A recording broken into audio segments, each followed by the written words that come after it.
News moves pretty fast, and if you don't stop and look around once in a while, you'll miss it.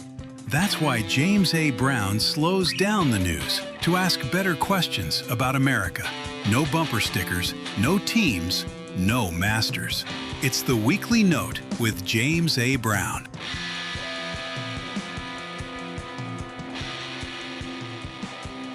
Hello, ladies and gentlemen, children of all ages, boys and girls. Welcome to the Weekly Note. I'm James A. Brown. You could be anywhere in the world, but you're here with me, and I thank you for that sincerely. We got a great show for you today, and it's all about student loans. And a Trump plan, I think, isn't going to work. He wants to garnish wages of student loan borrowers. I doubt it. We'll get that far. We'll be right back.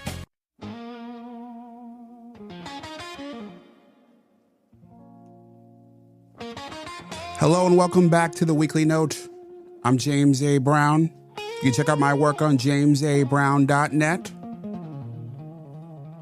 This week's episode is all about student loans and a cockamamie plan that I don't think is ever going to happen. I want to start with my premise, our top line. Our top line is that we are never, and I mean ever,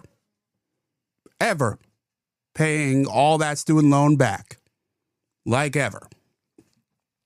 It's not because I don't want to pay back the student loan. It's because we have allowed the student loan system to grow into an unfeedable beast, an unanswerable problem. And I think the only way to get a full understanding of what we've done and how we have set up the system is to walk back through time. Let's go back to the beginning.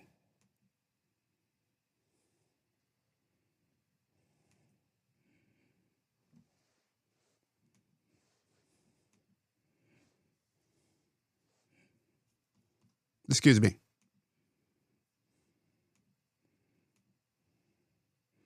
Student loans began in the 1960s. The Higher Education Act created guaranteed loans. Private banks made the loans, and the federal government issued them. The banks had no risk, and every dollar they loaned was backed by taxpayers.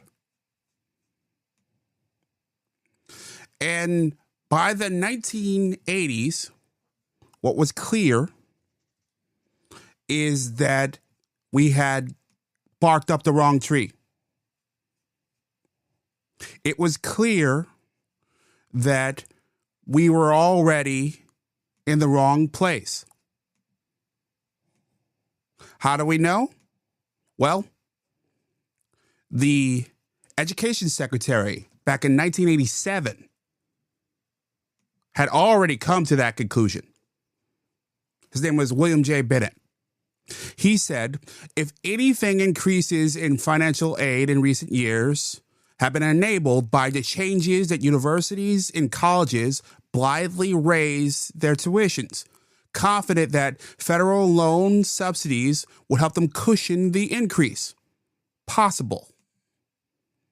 In 1978, subsidies became available to a greatly expanded number of students. In 1980s, college tuitions began rising year after year at a rate that exceeded inflation. Federal student aid policies do not cause college price inflation, but there's little doubt that they help make it. He said it to the New York Times back then.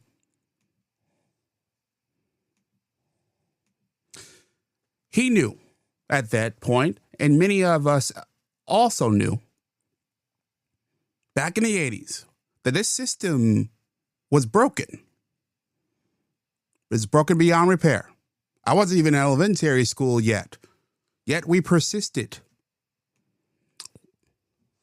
We've gone on to allow 42 million borrowers, including myself, to take out $1.6 trillion. 5 million of us are in default, and garnishment caps are at 15% of our disposable income. We also, in this time, the time where I grew up, went through this period of cultural shift where we've gone from blue collar to white collar. We were told that we needed to go to college in order to be successful.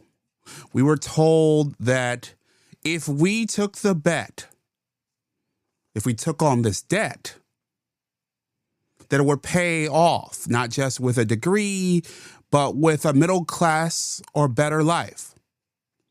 And I have to tell you, that hasn't happened. Now, that's not to say that there's no benefit from student loans. I have got my education largely thanks to student loans. Many people have. But what I am saying is that the system is not sustainable. It hasn't been for a long time. And it's also been abused. What Bennett said is clear to me, clear as day. Cost Tuition has issued 500% since he made that statement in the New York Times. 8 times faster than wages since the 1980s. That's according to the College Board and the Bureau of Labor Statistics. Think about it. 8 times faster than wages. So in order to grab a bit of this great American experiment, we have to take out a massive, massive amount of debt. Crazy amounts. In order to just hang on as wages lag behind, as they have for decades, honestly, since the 1970s.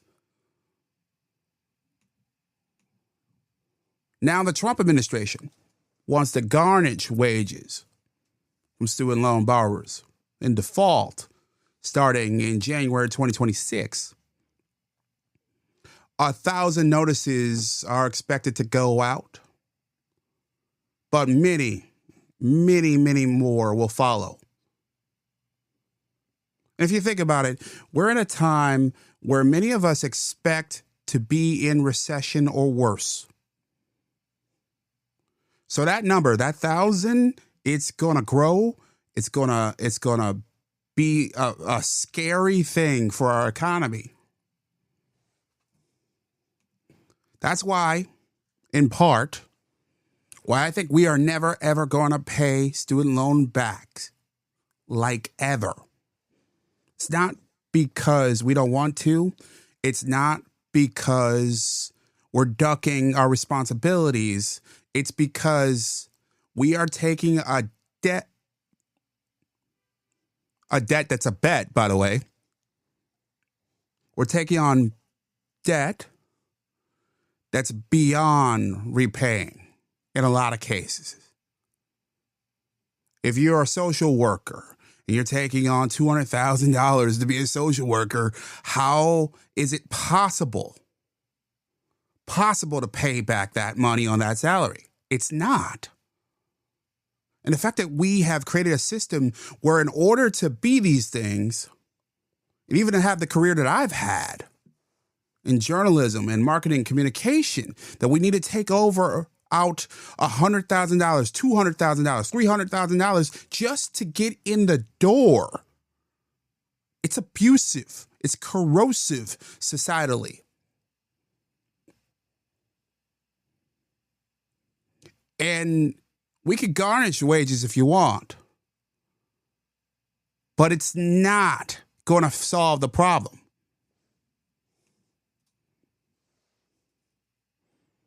Even if you got $200 a month from 5 million borrowers, it doesn't cover all the interest.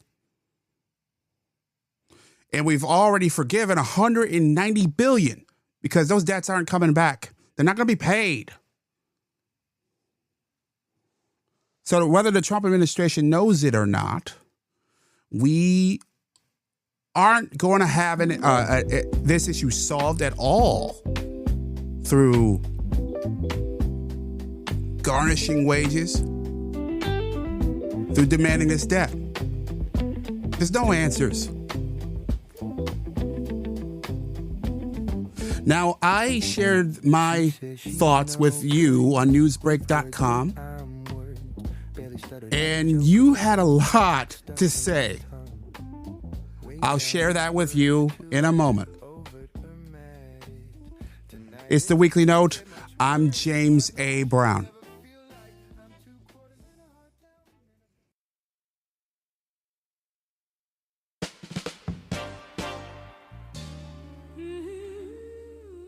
Hello and welcome to the Weekly Note. I'm James A. Brown. Thanks for joining me. You can check out my work at jamesabrown.net. Now, we're talking about student loan debts and why I don't think we're ever going to pay this back. In fact, I think we're headed toward a student loan debt jubilee. Why? Because we simply can't afford it. And we already know that student loan debt it's a anchor holding back our society, holding back the growth of so many Americans. So I think we're going to be in a situation as this anvil holds us back, as so many of us aren't going to be able to pay it all back, that whether it's the Trump administration or a future administration, we're going to end up saying no. We can't do this. We can't afford to chase people down just to get this payment. And I think,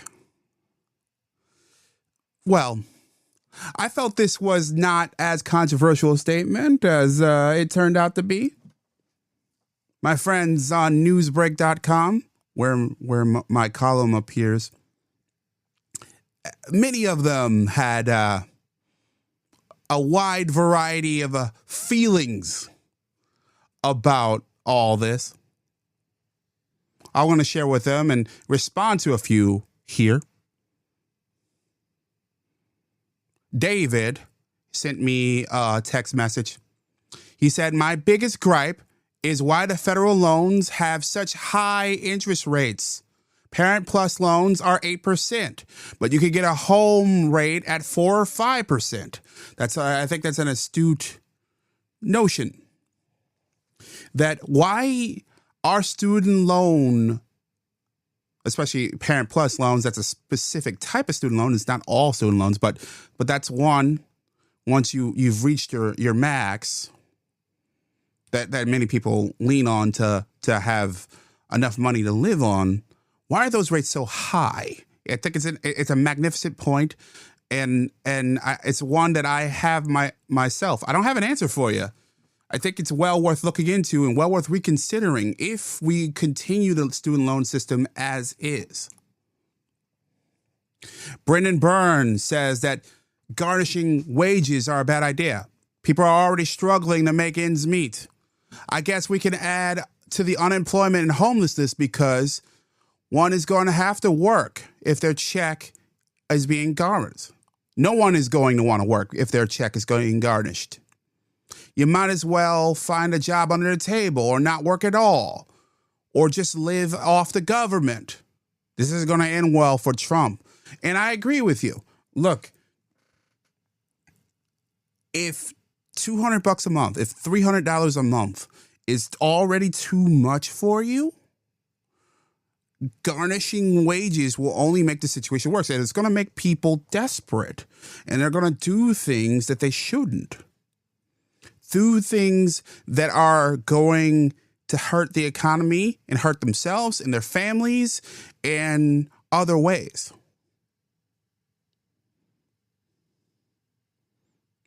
There's no silver bullet here. But this point that Brendan makes is one reason why I believe that we're going to, in the end, whether it's tomorrow or 10 years from now, why we will end up with a student loan debt jubilee, where we just forgive the debt instead of chasing people down to get that money back. I got this text. They didn't leave their name, but they said, my wife and I are in the middle class. She's a teacher and I deal poker at a casino. We both graduated from college with little debt and paid our own way. Our daughter just graduated and we paid for school and she did living expenses. Congratulations. It's the responsibility of people to manage their money better and pay off their own school. Why should they get a free pass on student loan debt? By the way, I'm a Democrat and I always vote. Thank you.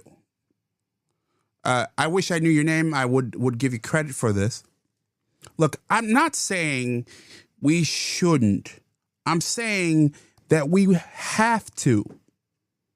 I'm saying that this is becoming such an anvil on so many elements of our economy, in things like family formation, and things like business formation, and much larger elements of our day-to-day life are affected by something that we know isn't going to be paid back. Student loans are not something that can be forgiven by bankruptcy, but so many other things are. I'm not saying we should give a free pass. I'm saying that the system created something that's causing larger problems. And when the system creates something that creates larger problems, it is difficult for me to rationalize punishing the public for something that the system caused. I don't want to punish the public for a flaw that was conceived 40, 50 years ago. It's unfair. That's my point. By the way, thank you for reaching out. And for those of you who will, please leave your name, and I'll certainly mention it in a future episode.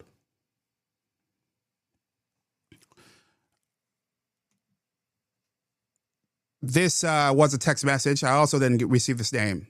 Okay, I paid my own way through college. No handouts or loans, the default student loans, and wasted time and money. And now I work at McDonald's. Is that my fault? Why should us taxpayers pay for losers? It's like a car loan. If you don't pay, they take it away from you. And you walk. So garnish away wages? It was their choice to go $200,000 in debt with no guarantees. If I bought a farm for $200,000 with the price of corn dropped and I go broke, then I got to get another job to stay afloat. But no one wants to work two jobs. Like I have my whole life. Now, I understand your point. I disagree. It's not their fault that the cost of an education has gone up and that their degree didn't pay off. We should take that into account as we offer degrees and we price the cost of college. This is the weekly note.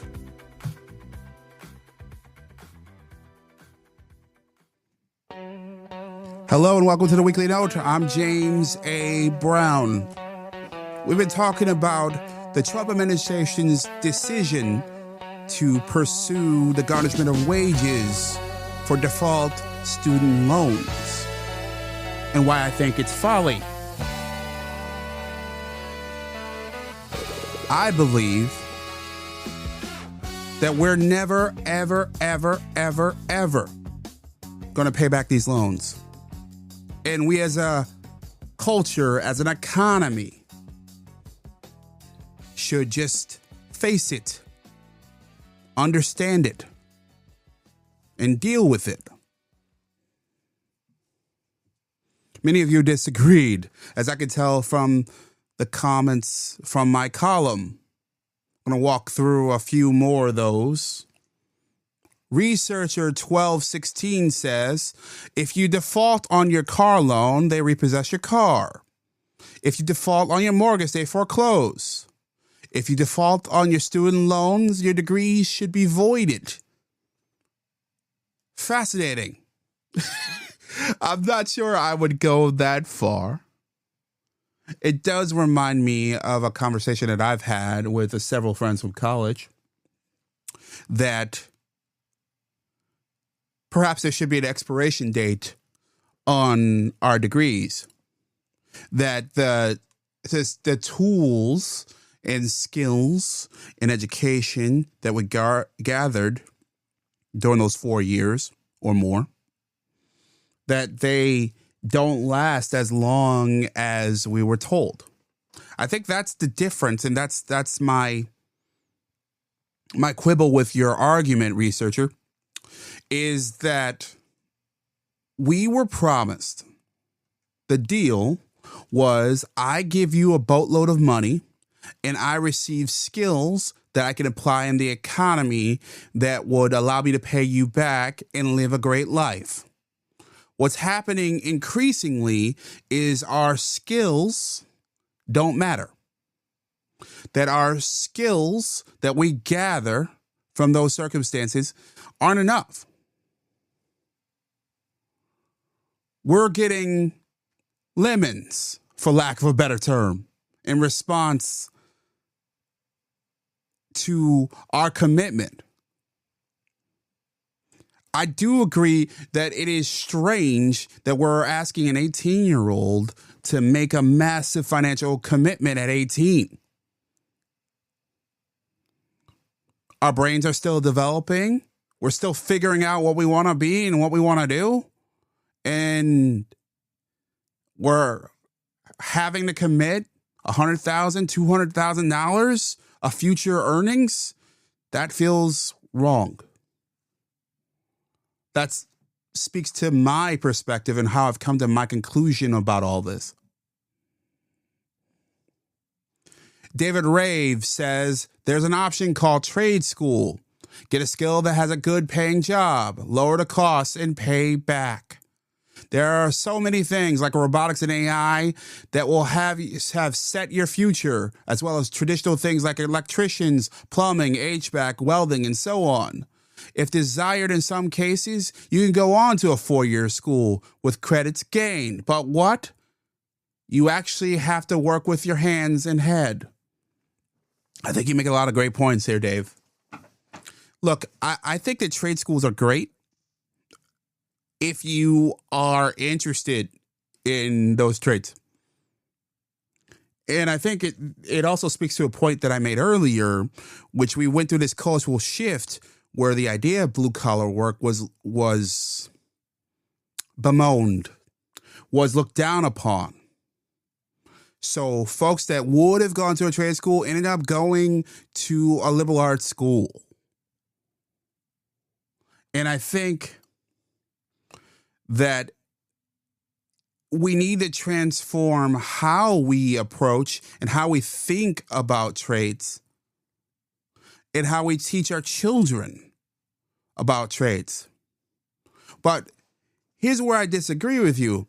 I'm not sure that robotics and AI's future earnings potential is as great as many people think. It's not that those won't be great jobs. They may be for a time. But the more we learn about robotics and AI and the like, the more I've come to believe that those aren't as great of future jobs. Well, thanks for listening. This is a weekly note. On that note, I'm James A. Brown. And as always, be well.